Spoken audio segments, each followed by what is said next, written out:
Live from my office at the church.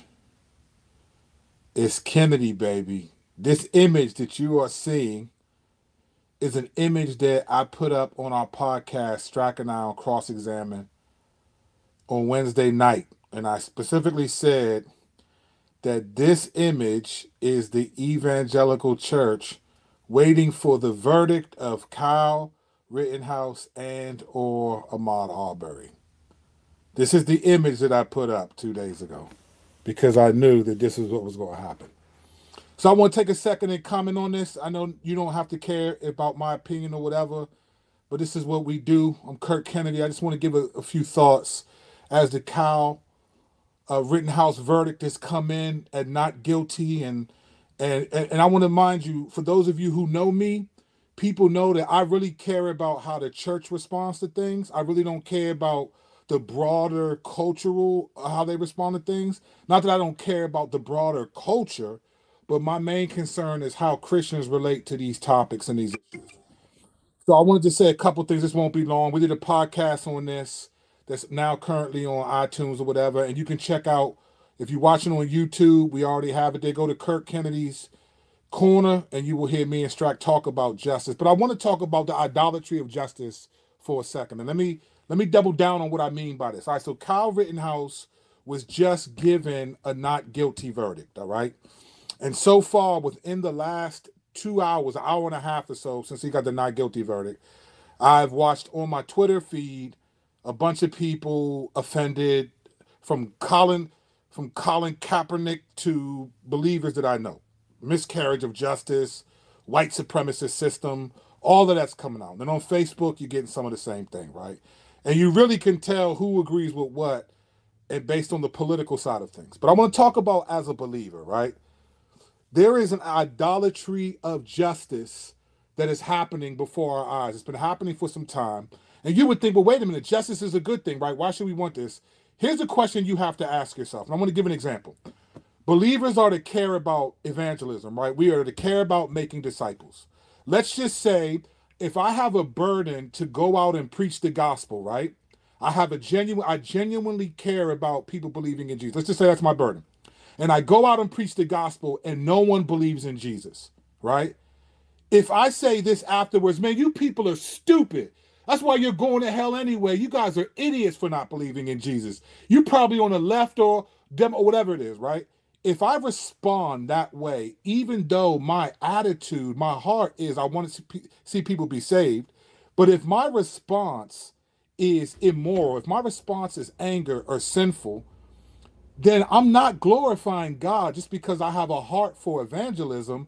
If I'm so pissed off that people are not believing the gospel, that I'm insulting them, then I've actually crossed a line that says I'm not glorifying God. So now take that example and let's apply it to justice, all right? There are believers that have a heart to see justice happen, and we all should on some level. What that looks like, what justice looks like as a believer, is far more elusive than I think people get. You got the greatest theologians from Avodi Baucham on down, and whenever anyone talks about what's biblical justice, they always quote a passage from the Old Testament where the word justice is actually in it, because ironically, justice is only in the New Testament not that often. Justice is in Matthew 23. The word justice is in Matthew 23 when Jesus rebuked the Pharisees for not doing justice, all right?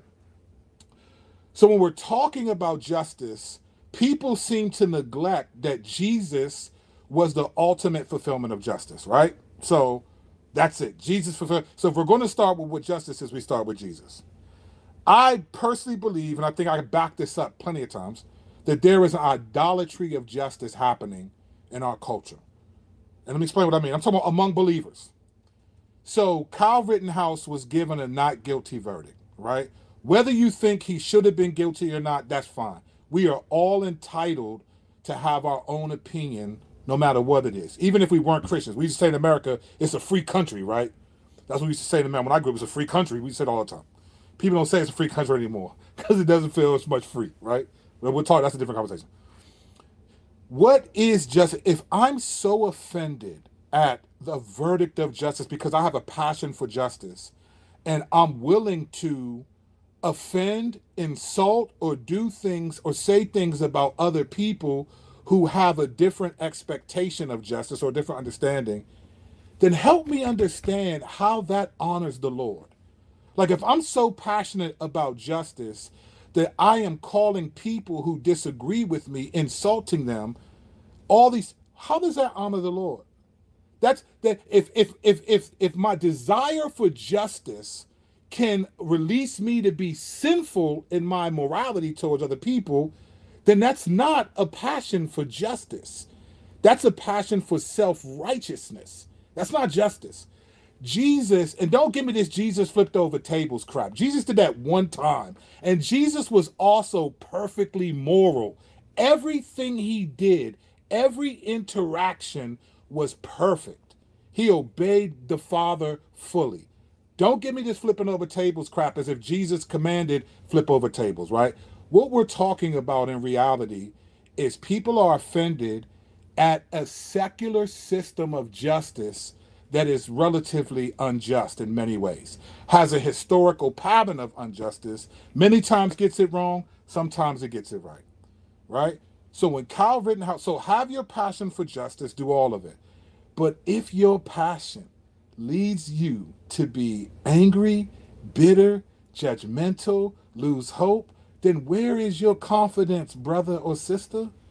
I tweeted and I put it on Facebook that I'm unaffected by this verdict, partly because I didn't anticipate that there would be a different verdict, but I didn't follow the case enough to get to really weigh in. I'm just not emotionally affected.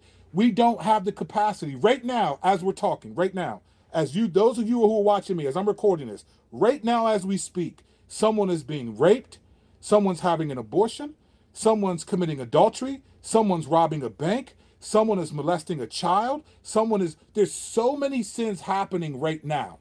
And we lack the capacity. We don't even have the emotional capacity to read the most gruesome things in our daily news, in our local areas, and have the compassion to care about all of it.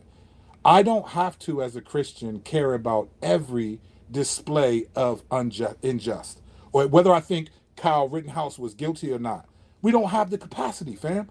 I know people who, I care about abortion, but you're not crying over every abortion because you'd be crying all the time. There's abortions happening all the time. You don't have the capacity to care that much for everything. Doesn't mean you don't care. It just means we got to be realistic, brothers and sisters.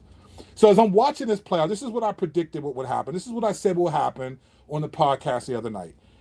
Believers are offended, and I can't wait until, well, I'm not going to even say that. I think if you're a believer, have your opinion about Kyle Rittenhouse. Have your opinion about Ahmaud Arbery. I'm not saying we should be emotionless. I'm saying self-control is a fruit of the spirit, right? So if I shouldn't be so angry at this or so celebratory that I'm rubbing it in people's faces. Some of the celebrations over this are just rubbing it in people's faces. And particularly it's political. It's the right rubbing it in the left's face. I saw one brother say, hey, LeBron, you all right, fam? You don't even know this dude. Like, whoa, LeBron would really sit down and listen to you preach the gospel after that. All I'm saying is this, there is an idol of justice in the church community, and sadly, we don't know what biblical justice is. I rarely see anyone say biblical justice starts with Jesus. Let's look at what Jesus did. Then let's look at some of the commands for justice and see how it plays out. We do not have a historical demonstrated framework of justice. So we've always trusted a secular political system to define justice for us. And then we get mad when justice doesn't happen according to the way God defines it or the way we think God defines it, because these are people who don't love God. So I refuse to be offended at this stuff anymore. I've given a lot of time and energy to the emotional component because I care about people, but I care about the church. And I really don't want to see us lose ourselves for it. Let me tell you something. In Revelation 7, that scene will not be all Democrats. It will not be all Republicans. In Revelation 7, it will not be all Calvinists. It will not be all Arminians. It will not be all charismatics. It will not be all people from your denomination. It will not be all people from your political affiliation. There will be brothers and sisters that you argued with, that you insulted, unless you continue to do that. And then the Lord tells you, I never knew you. There will be people of every political makeup in that Revelation scene wearing white robes with palm branches singing, "Worthy is the Lamb." We do not have an eternal perspective. That's why we get so offended at what happens on earth. I'm going to close with this. In John 18, Jesus said to Pilate, he said, "Are you a king or not?" And Jesus said, "My kingdom is not of this world. If my kingdom were of this world, my servants would fight." Right? What's happening right now? All you see is believers just fighting. You know what I didn't see? Is Kyle Rittenhouse even a believer? Brothers and sisters, I don't even know if that dude's a believer. So you got believers fighting over whether he's innocent or guilty, calling it a justice issue as if we're supposed to look at it of biblical proportion. And I'm not seeing anybody say, let's pray for Kyle Rittenhouse's salvation. You're praying for the outcome of his trial because it's political and you want to rub it in people's faces. Fam, if that's you, brother or sister, if that's you, that's not honoring to the Lord. Don't tell me we got to flip over tables and take back our country because there's not one verse you can find in the Bible that says take back your country. That's actually the problem. So I'm just saying, look, feel how you feel about Kyle Rittenhouse, that's fine.